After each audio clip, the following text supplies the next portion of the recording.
clear and sparkling, and I said, got it. That's okay. And I appreciate you saying something. It's okay. But I just laugh because you're so smart that you just pick that stuff up and go with it.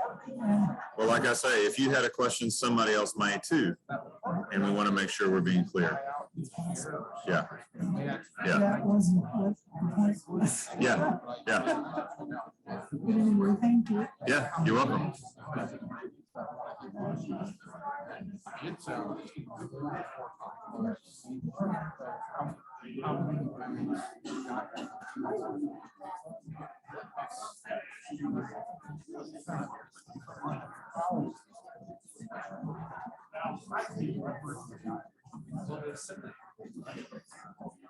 Hey, good morning, everyone. Oh, okay. I'm going to try this again. Hey, good morning, everyone. Good morning. We are going to get rolling, excuse me, with our Daniel Bible study today. So you are welcome to join us. You will actually need the text of Daniel in front of you. So if you have a Bible, you want to go ahead and open to Daniel. If you have an app on your phone or whatever, then you want to open it to Daniel, because we are actually diving into the actual text today. We're not doing any more of this kind of groundwork, introductory work. We're going to be diving into the text itself. So you want Daniel 1:1 open in front of you. Before we dive into the study, Gina Dose has officially become a member of Faith Lutheran. Welcome, Gina. And so that's an awesome thing. We are going to be talking about Daniel 1:1 and following today. So as we said before, here, if I can get my slides to work, there we go. We talked about the structure of the book. I want to bring our attention to that again briefly this morning. The structure of the book of Daniel is that there are 6 episodes or narratives in chapters 1 through 6, followed by 4 visions in chapters 7 through 12. Now, in the structure of how I've got this going week to week, we're going to be taking the next 10 weeks and just going through each of those episodes or narratives, followed by each of those visions, 1 per week, and that'll take us 10 weeks up to Easter. Yes, Easter is only 10 weeks away. Yeah, I heard the moan. So what does this mean? That's a good Lutheran question. Here's what it means. It means that we're taking 1 episode or 1 vision a week. Some of these chapters are shorter or longer, and some of the visions span over 1 chapter at a time. So you want to read ahead. If you want to know what your homework is, it's always the next episode or the next vision from the one we talked about on that particular Sunday. Everybody with me? Yeah. So I will read with you the first episode today as we look at chapter 1. But as you look ahead at chapter 2 is a little bit longer. So we probably don't want to just necessarily read the whole thing in our study time together on Sunday morning. So maybe next Saturday afternoon, evening, you just go ahead and read chapter 2 on your own, and then it'll be fresh in your mind when you come in on Sunday morning. Can we all covenant together to do that? Yes. Okay. So that's how we'll handle it. Questions, problems, comments? Okay. Then let's look at Daniel chapter 1, and I will read it today. Do you want to read it all together like this, or do you want to read it together in just like small groups? You read it. Okay. All right, here we go. Daniel chapter 1, verse 1 and following. We're going to be reading the entire chapter. In the 3rd year of the reign of Jehoiakim, king of Judah, Nebuchadnezzar, king of Babylon, came to Jerusalem and besieged it. And the Lord gave Jehoiakim, king of Judah, into his hand with some of the vessels of the house of God. And he brought them into the land of Shinar to the house of his God and placed the vessels in the treasury of his God.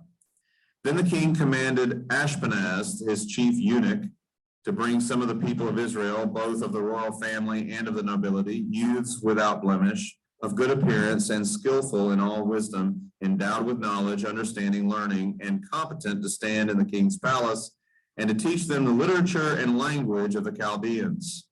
The king assigned them a daily portion of the food that the king ate, and of the wine that he drank. They were to be educated for 3 years, and at the end of that time, they were to stand before the king. Among these were Daniel, Hananiah, Mishael, and Azariah of the tribe of Judah, and the chief of the eunuchs gave them names. Daniel he called Belteshazzar, Hananiah he called Shadrach, Mishael he called Meshach, and Azariah he called Abednego. But Daniel resolved that he would not defile himself with the king's food or with the wine that he drank. Therefore he asked the chief of the eunuchs to allow him not to defile himself. And God gave Daniel favor and compassion in the sight of the chief of the eunuchs. And the chief of the eunuchs said to Daniel, I fear my lord the king, who assigned your food and your drink, for why should he see that you are in worse condition than the youths who are of your own age? So you would endanger my head with the king. Then Daniel said to the steward, whom the chief of the eunuchs had assigned over Daniel, Hananiah, Mishael, and Azariah, test your servants for 10 days. Let us be given vegetables to eat and water to drink. Then let our appearance and the appearance of the youths who eat the king's food be observed by you, and deal with your servants according to what you see. So he listened to them in this matter and tested them for 10 days. At the end of 10 days, it was seen that they were better in appearance and fatter in flesh than all the youths who ate the king's food. So the steward took away their food and the wine that they were to drink and gave them vegetables. As for these 4 youths, God gave them learning and skill in all literature and wisdom, and Daniel had understanding in all visions and dreams. At the end of the time, when the king had commanded that they should be brought in, the chief of the eunuchs brought them in before Nebuchadnezzar. And the king spoke with them, and among all of them, none was found like Daniel, Hananiah, Mishael, and Azariah. Therefore, they stood before the king. And in every matter of wisdom and understanding about which the king inquired of them, he found them 10 times better than all the magicians and enchanters that were in all his kingdom. And Daniel was there until the first year of King Cyrus. Okay, so that's what we're looking at today.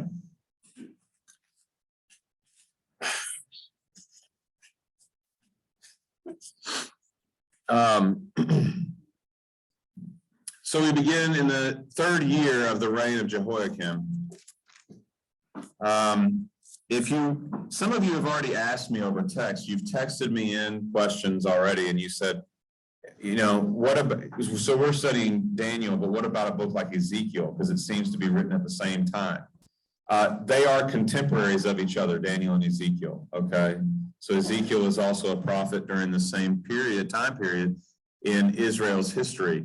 And if you read Ezekiel, Ezekiel dates Jehoiakim's reign differently. I think I'd have to go back and look at it again. Off the top of my head, I don't really remember, but I think it's something like in Ezekiel, it's from the 4th year of the reign of Jehoiakim, Nebuchadnezzar comes in, and here in Daniel, it's the 3rd year. Are they telling 2 different stories? Is somebody incorrect? No, it depends on how you tell time. So Ezekiel is telling time like a Hebrew. So you start Jehoiakim's reign from the 1st year once he's sworn in, kind of, so y'all with me? But that's on that's whatever month of the year he was not sworn in. He was coronated because he's a king, right? He's coronated. So if he's coronated in September and he only has until January, you still count that as year 1. Everybody with me? Daniel, though, you just heard, was educated by the Babylonians. And in the Babylonian system, you don't count the partial year of the 1st year of a king's reign. You only count the first full year starting on the year. Everybody with me? So for Daniel, it would be the 3rd year of Jehoiakim, and for Ezekiel, it'd be the 4th year. So it's not a problem, okay? So in the 3rd year of King Jehoiakim, here comes Nebuchadnezzar, and it says he besieged Jerusalem. That's important. You notice he didn't necessarily conquer Jerusalem. Why is that? Well, because you see that the Neo-Babylonian Empire and the map that I've given you there extends all the way down into North Africa, into what country? Egypt. I don't remember the pharaoh's name in Egypt at the time. We call him Pharaoh Necho, N-E-C-O, Necho, because that's how he's talked about in like Hebrew literature and histories. That's not his name in Egyptian language, but that's the only name I know him by, so sorry. So Pharaoh Necho is Pharaoh of Egypt at this time, and he is defeated by Nebuchadnezzar's forces, and this is attested to in both the Egyptian record and the Neo-Babylonian record.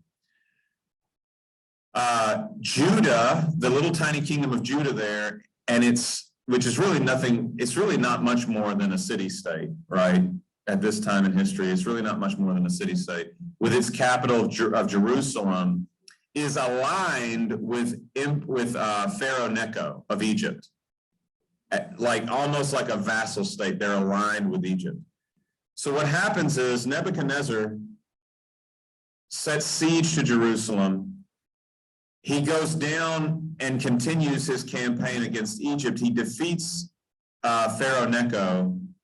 And when Jehoiakim in Jerusalem sees that Necho has been defeated, he immediately asks for terms.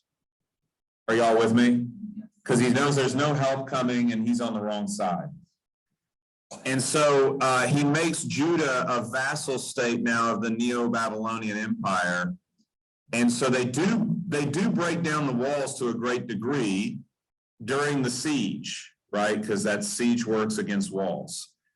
And you know that they broke down the walls to a great degree. Otherwise, we wouldn't have a book like Nehemiah later that talks about the rebuilding of the wall. Y'all with me? But they don't completely destroy Jerusalem like they would have if Jerusalem had held out. So Jehoiakim goes ahead and he capitulates. He says, okay, I get it. We're done. And so they surrender. Okay?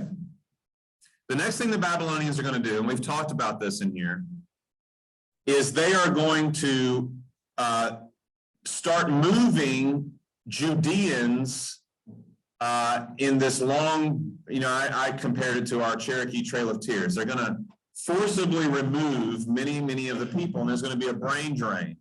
The young are going to go, the smartest are going to go, the wealthiest are going to go. They're going to leave the old and the poor and those who are not educated back in Jerusalem. So what you get in chapter 1, if you look at it, verse 3, everybody see verse 3? Then the king commanded Ashpenaz, his chief eunuch, to bring some of the people of Israel, both of the royal family and of the nobility, used without blemish, of good appearance, skillful in all wisdom, endowed with the knowledge, understanding, learning, competent to stand in the king's palace, and to teach them the literature and the language of the Chaldeans. That's the first wave of exiles. So in other words, the Babylonians are going to move these Judeans and many other peoples that they've conquered. It's not just Judah. It's many other peoples they've conquered throughout this entire swath of the Levant there, the so-called Fertile Crescent. They're moving people around. It's not just Judeans. And they're not moving everybody at once. They're doing it in waves. Everybody with me? So the first wave is they want the king's own family of Judah moved, and they want all the nobility moved, and they want them moved first, and they want them moved immediately. Why would they want those groups of people moved immediately?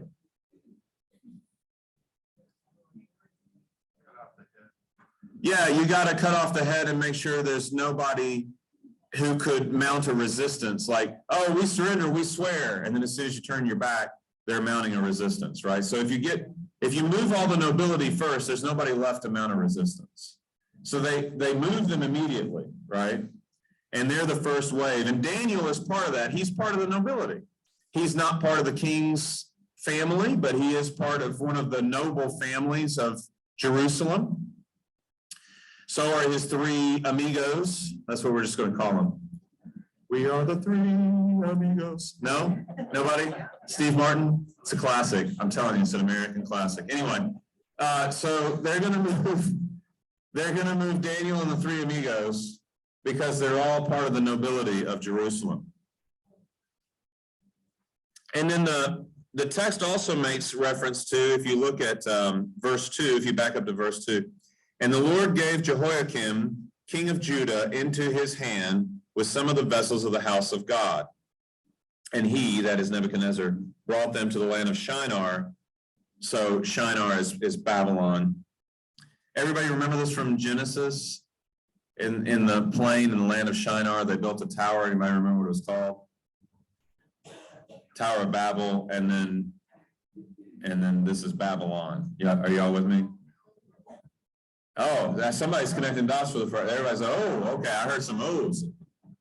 So that's why even in Daniel, they're still calling it the land of Shinar. They're still naming. Now today, what do we call that area of the world? It's called a different name today. Yeah, we call it Iraq or Iraq, however you pronounce that, right? A more anglicized, maybe American pronunciation is Iraq. So it's Iraq, right? But it's the land of Shinar, it's Babel, it's Babylon. It's gone by a lot of names. So they move them to Babylon, and they take some of the vessels of the house of God. So what is that? Golden vessels, the lampstands, the place for the showbread. They take valuables out of the temple. They raid the temple for silver and gold, and they move it as spoils of war to the temple, whichever temple, because they're polytheists. So whichever temple of whichever god that they move it to in Babylon. And what's the point of that in the ancient world? Anybody as a kid ever get in a schoolyard, shout down with another kid, and you did the thing like my daddy could beat up your daddy? Anybody ever do that? Remember that? My daddy can beat up your daddy? No, nobody did that? That's because you knew better than open your mouth, because my daddy could have beat up your daddy. That's why, right there. That's why. Because my daddy was 6'7". Anyway, so yeah, if you ever play My Daddy Can Beat Up Your Daddy, that's basically the same idea with religion. It's our God has given us victory over you and the God that protects you. So we move the vessels from your temple to our temple as spoils of war to our God in his glory, or her goddess glory, to her name, because she or he gave us victory over you and your gods. Everybody with me? Okay. It says in verse 3, then the king, that is Nebuchadnezzar, commanded Ashpenaz, his chief eunuch. What's a eunuch? A castrated male. So here's the problem with that term. The term actually means like a chief steward. It came to be used also as the term for a eunuch because oftentimes chief stewards are castrated because they're part of the king's household, and it messes up everything if you've got a chief steward who's in part, he's over a lot of things of the house of the king, right, or the emperor, but in part, he's also in charge of the king's harem of women. Y'all with me? And it's a problem that the guy who's in charge might be sleeping with some of the women, and then there's a problem with progeny and then inheritance rights. Everybody with me? It makes it very, very, very muddy. So in the ancient world, they started castrating a lot of these guys. And so the word is actually for a chief steward. He's the guy who's in charge of the king's household. So he's very high up, like he's the man, right? He may or may not have been castrated. Just throwing it out there. He may or may not have been. So how many of you remember the story of Joseph? Technicolor Dreamcoat, all that? And whose house was he in for a short time until there was an altercation with the wife? No, that's where he ended up eventually, was Pharaoh. But first he started out where? Potiphar's house. And Potiphar is described in scripture as Pharaoh's chief eunuch. Now, he may have been castrated or he may not have been. Even if you're castrated, it doesn't necessarily mean that you can't have sex. It just means your libido is going to be greatly reduced.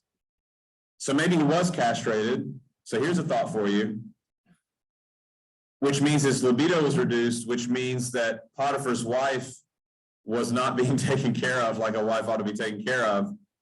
which is why she made a move on Joseph. You ever think about that? Mind blown.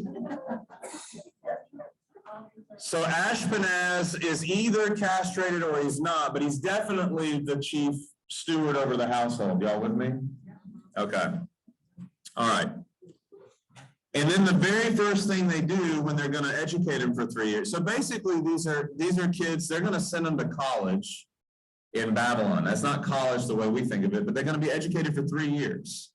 Okay, so it's either the equivalent of high school or really college, is because high school for them would have been more like trades work, right? So this is language and literature. So he's going to read poetry for 3 years. That's a liberal arts degree, people. That's what that is, okay? He read poetry for 3 years, all right? And I can say this as the guy who read poetry for 4 years, all right? So that's a liberal arts degree. And they rename them at the beginning of this process, Daniel to Belteshazzar, and I'm making a point of saying that so chunky for a reason. I'll get to that in a minute. Hananiah to Shadrach, Mishael to Meshach, and Azariah to Abednego. Now, here's the interesting thing. So first of all, they're renaming them. So what are they doing, guys, gals? What are they doing? Replacing their identity with a Babylonian identity, taking away their culture, all that kind of stuff. As I mentioned before, we did this with Native Americans. We herded them in the schools and made sure that they had Christian names instead of their given names from their Lakota language or whatever language that they spoke, right? This is on purpose. This is cultural genocide, and it's on purpose to assimilate them, okay? We have done this to conquered peoples. They did this to conquered peoples. This should not be hard for us to wrap our heads around. What's interesting about the text, and I had to look this up because I don't read Aramaic, okay? I can read Hebrew, but I can't read Aramaic because that's not something I ever studied. So I did look it up because I always thought that these were chunky, like Belteshazzar. That's not a name that I'm used to. I'm used to seeing the form Belshazzar. So I looked it up because I'm like, why is it chunky like that? That's even hard to say, Belteshazzar. And some scholars, well, actually there's consensus in the scholarship. I couldn't find anybody that said anything different. The consensus in the scholarship is this. If Daniel wrote his own book, let's just say Daniel wrote this down, okay, because this is his autobiography.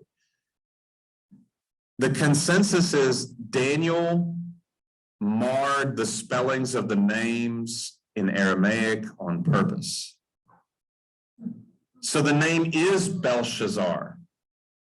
He misspelled it Belteshazzar on purpose. It's a protest.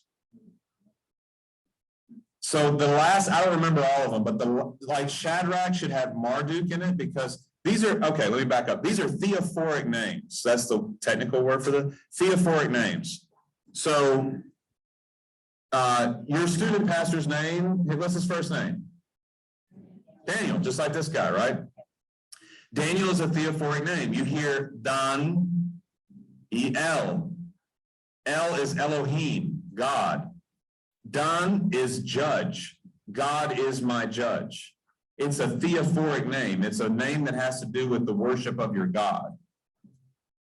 Everybody with me? So you hear, let me go to these, look at the names there in verse 6. If you look at verse 6, everybody there? So you got Daniel, that's El, that's for Elohim. Hananiah, Yah, don't look at the I-A-H. Look, what if you spell that with a J, like in German? Yah, as in Yahweh. Okay, then you've got Mishael, there's Elohim again, and then you've got Azariah, Yah. So you've got two names that are referring to God as Elohim and two names that refer to God as Yahweh by his personal name. Everybody with me? That's a theophoric name. The Babylonians also give these four men theophoric names, but from their religion. So Shadrach should have Marduk somewhere in there because Marduk is one of their gods. And I remembered from my reading Azariah to Abednego. Abednego should be spelled let me get it right, Abednabu, but he misspells it to Abednego. and the consensus in the scholarship is Daniel marred the spellings on purpose. It's a protest. And you'll notice as we go forward in the narrative, whenever the four men are referred to each other and they're the only ones in the room, they all go by their Hebrew names, Daniel, Mishael, Azariah, right? It's only when they're standing in front of the, you'll notice in the narrative, when they're standing in front of the Babylonians, that's when the three amigos' names change to what you remember them from your Sunday school days, Shadrach, Meshach, and Abednego. And you only remember their Babylonian names because you went to Sunday school and you remember the fiery furnace. And in the fiery furnace, they're standing in front of the Babylonian king. And that's why they're referred to as Shadrach, Meshach, and Abednego. But at every time they're referred to by these names, those names are completely misspelled on purpose. So that's kind of cool. Little protest movement worked into the text. Do they protest outwardly, though? I mean, Daniel misspells the names in his autobiography as a protest, but do they protest outwardly? No, they do not. No, they do not. They accept those names, if that's what you're going to call us, okay? Because they have to pick and choose their battles. If you look at verses 8 through 16, Daniel and his three amigos have a real conundrum. And it has to do with both the first and the fourth commandments.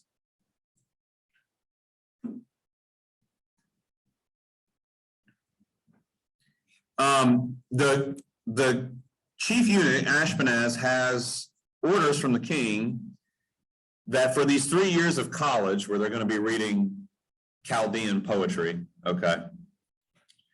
For these 3 years of college, they're supposed to be given daily room and board. So that means they also have to have food, right? So they're given a portion of the king's table and the king's wine. Now, what do kings eat? Do they eat? Yeah, they eat the fat. They eat ribeye is what they're eating. They're not eating. So they eat ribeye and they drink red wine. No, nobody? Come on, that's another classic. I'm handing y'all classics today. So they're drinking red wine and they're eating ribeye. Why does Daniel not want to eat this? Is it because he doesn't like ribeye? Why doesn't he want to eat it?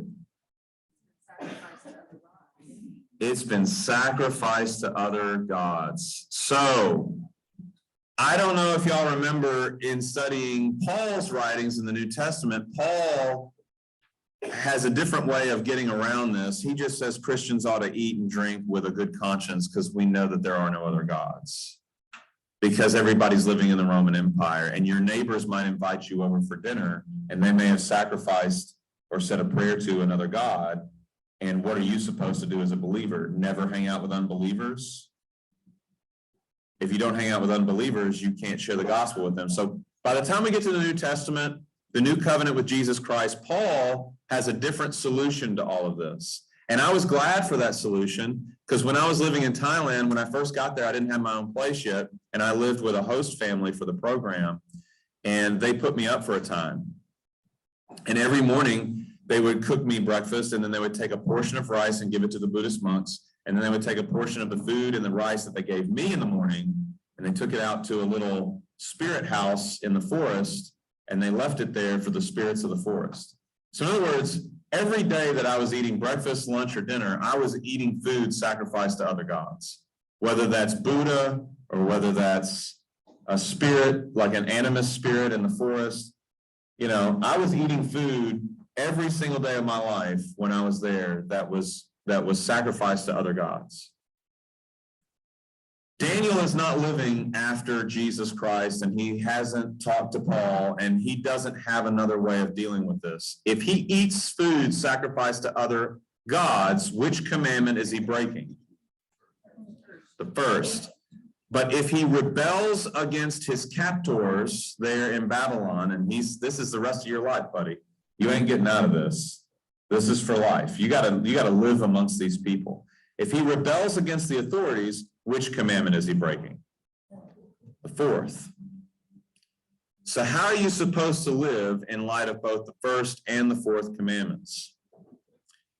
When you look at Daniel and you look at how he and the three amigos accepted a name change without protesting, but then you look at Daniel pushing back against the king's food and drink,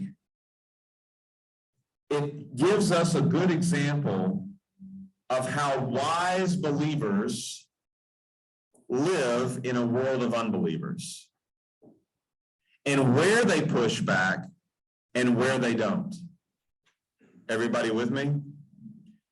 Why do Daniel and the three amigos not push back against the names? They do add a protest into the book, but that's not going to be read widely amongst Babylonians. This is not for Babylonians. This is for other believers. This is for other Jews, right? So when Jews read that book, they get to go, way to go. You know, like they get a chuckle.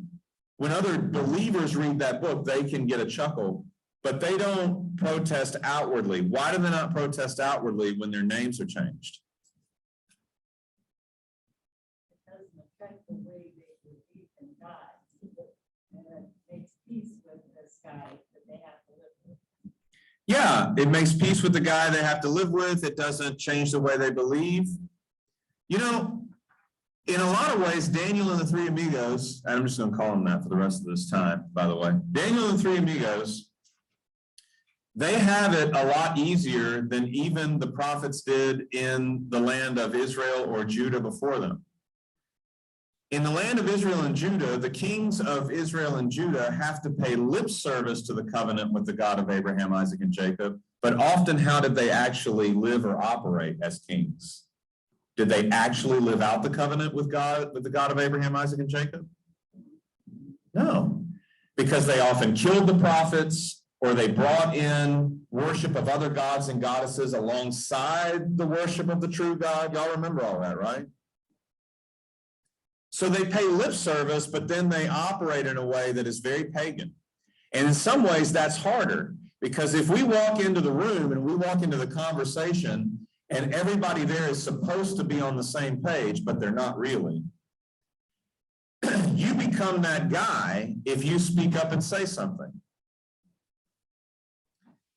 Or you can be really let down and disappointed. So I'll give you an example of being let down and disappointed, and I'll give you an example of like me turning into that guy and ticking everybody off. The example of being disappointed. So Carol Blood, local politician, gets elected to the state legislature in Nebraska. She's a Democrat, but she's a Catholic, and she ran on a pro-life ticket as a Democrat. I say the opening prayer on the day that the Nebraska legislature is debating whether or not to ratify that trigger law, to where if the Supreme Court said it reverts back to the states, abortion is now illegal in the state of Nebraska. They didn't have the votes, and one of the people who voted against it was Carol Blood. Now, she's a Democrat and ran on a pro-life ticket because she's not stupid and she lives in Nebraska. So she can get liberal votes and she can get conservative votes, and at least vocally, it aligned with her Roman Catholic faith to say she was pro-life. Are y'all with me? That's lip service. And when I found out how she voted, I was disappointed. Maybe I shouldn't be disappointed, but I was, because if we pay lip service to the covenant, but we don't live by the covenant, that's disappointing. Now let me give you an example of people paying lip service to the covenant, and then if you say anything about it, you become that guy and you tick people off. And let's go, not Democrat, this time let's go Republican. Y'all want to? Sure, let's be equal opportunity in here. George W. Bush, at the 1-year anniversary of 9/11, in front of the Statue of Liberty, gives a speech about our American resolve to win the war on terror. And at the end of his speech, he said, "And don't be afraid, because the light shines in the darkness and the darkness has not overcome it." And he meant America, an American-style democracy. Anybody got a problem?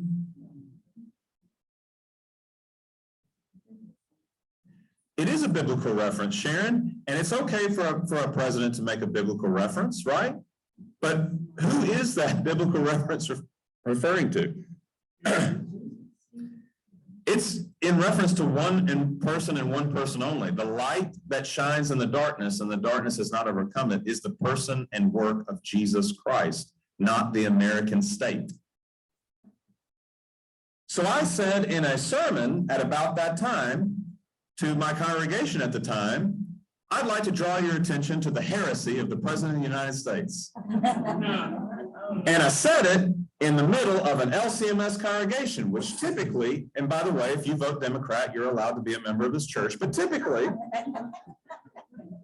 LCMSers are pretty conservative people and typically vote a more conservative ticket, which means they typically vote more Republican. And I called the Republican president a heretic. And he teaches Sunday school at Methodist Church. And boy, were people ticked at me. You should have seen my email inbox. It was a lot of fun. Let's light this candle, okay? In some ways, maybe I was right to call it out, but in some ways, maybe I was wrong, because what Daniel and the three amigos are wise to understand is if you are living in a situation where it's not favorable to your faith, and again, this is why I say that Daniel and three amigos have it easier. I live in America where oftentimes people pay lip service to the covenant through Jesus Christ. So it's hard to know who's really on the same team and who's not. Are y'all with me? People pay lip service to the covenant, whether they're Republican or Democrat. And that makes it hard to know who's on the same team. If you live in a foreign context where nobody pays lip service to the covenant, it's real easy to know where everybody stands. I'm with Jesus and you're not. Okay, let's work it out. How are we going to live together? And Daniel and the three amigos are very wise. You can call us these names that refer to your gods all you want, but we know the truth that we worship the one true God of Abraham, Isaac, and Jacob, and that does not change anything. But if you tell us that we're supposed to eat food sacrificed to your idols, we would be breaking our understanding of the first commandment. We are not going to do that. You can't fight every battle. Does that make sense what I'm saying? You have to pick and choose your battles. They don't pick the battle over their renaming just when they write it down in their personal notes in college, because you know that he wrote this book later, right? So this started in college. He had to put his name at the top and he was misspelling it on purpose. And then his teacher would be like, you misspelled Belshazzar. And he's like, oh, you're right. I did. I'm just used to writing in Hebrew. Gosh darn it. Let me fix that for you. You know what I mean? Like, that was in there, right? But it's quiet. It's subversive. It's underneath the surface. But they don't wage open war. When it comes to the eating of the king's food, now they're going to push back. But how do they push back? First of all, can they push back? Oftentimes we teach in Lutheran catechesis, we teach in Lutheran schools, we teach in sermons. What do we teach? That all authority is there because God has allowed that authority to be in place. And so we say we should honor that authority. But by honor that authority, oftentimes, what do people end up taking away as the takeaway lesson? What should we always do with those in authority? Do what they say. But is that what is actually meant in the Bible? Do what they say always? No. It's actually not. Because sometimes what people, and plus, first of all, I'm not going to go down too far down this rabbit hole today. People want to give me what Paul wrote in Romans, all authority, and therefore honor the king or the emperor or whatever. That's an empire. That's not a representative democracy where you elected the people that are supposed to be in those offices representing you. So the way American democracy is supposed to work is you are supposed to hold those people accountable. And if you do not, then I have a copy of the Constitution in my house. I will give it to you to read. Your civic duty is not complete because you casted a vote. Your civic duty continues to extend beyond the casting of a vote to holding people accountable. And I know that none of y'all has a problem holding somebody accountable because you don't have a problem holding me accountable. Maybe you just think it's easier in your organization where you think you've got more of a voice. And maybe you think it's harder when it comes to the government to actually hold people accountable. But that's your own stuff, and I'll let you work through that on your own. But if you've read the Constitution, and I hope you have, you put these people in office. It's your civic responsibility to hold them accountable. But that being said, let's say we live in an empire like poor old Daniel and the three amigos. They don't have a choice, do they? Do they still push back? Yes, they do. So how are they going to push back? Oh, wait, and then how do they choose their battle? It wasn't over the names. They chose their battle again because by eating the food, it would break their understanding of the first commandment. Y'all with me? So in other words, they're having their culture, their identity attacked. Are y'all seeing this? Flat out attacked. They don't push back to defend themselves. They push back when to not push back would be not to honor God. Y'all see that? It isn't personal in that sense, in other words. You want to rename me? I'll let you rename me. I know who I really am anyway. But if you try to get me to somehow not honor my God, now I have a problem. Y'all see how they're deciding where to pick and choose the battles? So they pick and choose this battle, but how do they go about it? Do they just, they walk in and then they put a ribeye steak in front of them and then they sling it across the cafeteria? Is that what they do? That'd be a shame because that'd be a waste of a really good ribeye. They create a contest that who, if somebody ate King's food and the people ate the vegetables, who would turn out better? Well, and in order to do that, Carol, that's right, they do. But in order to do that, they have to work the system. Let's look at it again right here. In verse 10. Y'all look at verse 10. And the chief of the eunuchs said to Daniel, I fear my lord the king who assigned your food and your drink, for why should he see that you are in worse condition than the youths who are your own age, and you would endanger my head with the king? So what do emperors in the ancient world do to servants who disobey? They either throw them in jail or they often just kill them. And he's talking about, I fear my lord the king. So it's a hierarchical system. And as you know, waste flows downstream, right? So he says, look, guy, I don't have a problem with whatever you want to do. I have a problem with the fact that I'm in a system and I have a boss. And my boss doesn't put something in my file, he takes my head off. And that's a problem for me. I'm very attached to my head, okay? So Daniel, Carol, is working the system. You see that, Carol? He's going through the proper channels and he's working the system. And then when the eunuch says this, he goes to the steward, let's see, where is it at? Yeah, the steward that the eunuch assigned. And then he goes down the chain of command and he says, look, here, just do this, just quietly. Let's have a little contest. Give us 10 days. If you don't like the way we look after 10 days, you can tell us to go back eating the food and we'll do it.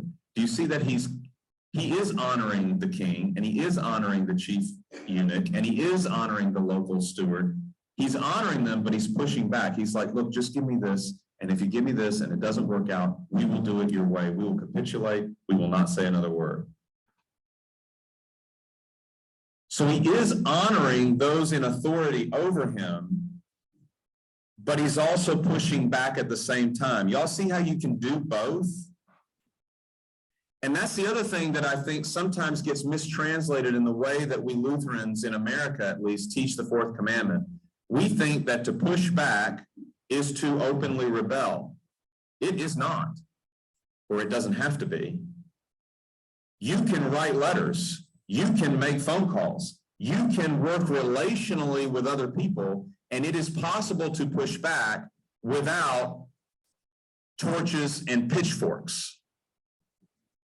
Do y'all see that? Not everything has to be an Antifa takeover over downtown. You're not openly rebelling. You're pushing back in a way that is relational and that respects the system you're working in. Do y'all see how wise Daniel and the three amigos are? So in this way, they are keeping both the first and the fourth commandment because theologically they understand the fourth and the first commandment and how they're related to one another. I cannot dishonor God. I also must honor the king. So I'll work relationally and I'll work the system and I'll push back in ways that allow me to give that friction. Yes. Just curious, thinking through them, if it turned out the other way that they really looked worse and the steward had to say you have to eat, then Daniel's in a position of having to choose between not eating and disobeying. Well, it's kind of unspoken, but what's the unspoken assumption on Daniel and the three amigos part? It says, He's assuming that God's going to provide. yeah, see, he's assuming that God will provide. And because God provides, I will continue to honor God even when it's tough. I will find a way to push back. And what I'm assuming is that God will come through and provide. But even if he doesn't, I'm still going to start out by trying to do the right thing. So often, I think we ask the question, what if, on the front end, because we want to know that if I do X, Y, and Z, that the outcome will always be the correct outcome. You've lived long enough to know that ain't life. You can do the right thing and still have it come out wrong. But that's not really the question of deep and abiding personal faith. The question of deep and abiding personal faith is, what is the way that I respond right now that honors God? Not me. You want to call me Belshazzar? Call me Belshazzar, brother. You dishonor me, but I will live in a way that honors my God, or attempt to. Does everybody see the thinking that Daniel and the three amigos is employing, that they are employing? This is amazing wisdom for living. And it's an amazing example of when and how to choose your battles, because we've talked about this in here on several occasions. It didn't matter if we were studying Revelation or one of Paul's letters or whatever, because y'all note that the culture in America is changing pretty rapidly. And for some of you, that fills you with dread. And that's why I said, listen, in a lot of ways, it's easier if we all just tell the truth. You're not with Jesus and we are. Just tell the truth. That would be quicker and easier than you paying lip service to the covenant with Jesus Christ and me not knowing where you stand as a believer. In a lot of ways, it'll just make it easier, but then we'll have to pick and choose the battles. And as we pick and choose the battles, we want to make sure that we understand that the fourth commandment does not mean blindly obey. Especially not in a representative democracy, it sure does not. But when you push back, it doesn't mean angry people with torches and pitchforks. Daniel works relationally, speaking with people, and he works the system. And he does so on the basis of how can I honor God, not how can I honor myself and my own comfort level. Does everybody see what Daniel is already doing out of the gate? That is amazing stuff. And I don't know about you, but knowing that a 17, 18-year-old was already this mature in his faith to act this way and to think this way, when I know what I was doing at 17, 18 years of age, right? I am floored by this guy. This is a guy who really is wise very early on. I love you. Jesus loves you. I'll see you next week. We'll go into chapter 2. Read ahead, and that'll help us as we go.